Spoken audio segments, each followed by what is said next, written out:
Hi.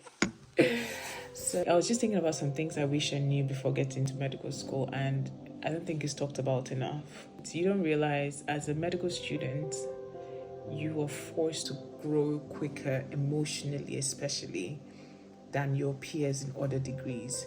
You'll be wondering why. When you're a medical student, you're quickly exposed to a lot of heavy stuff. You're exposed to people going through serious diagnosis, exposed quickly to people dying. Like, I remember my placement at a hospice, and in hindsight, that is heavy stuff, especially as an 18 to 21-year-old. But because you're already seen as a student doctor, they even give you that badge, student doctor. It already puts this sort of weight on you automatically, responsibility, where patients and even people in general, not just patients, other colleagues look at you as, okay, this is a go-to person, this is someone who's going to be a doctor in the future, so I can easily offload on this person.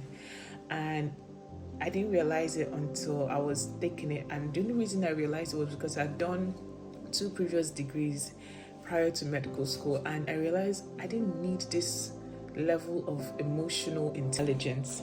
How much more now the amount of stuff you have to study whilst in med school. Now, med school is a lot. You have to learn a lot of information in a short period of time.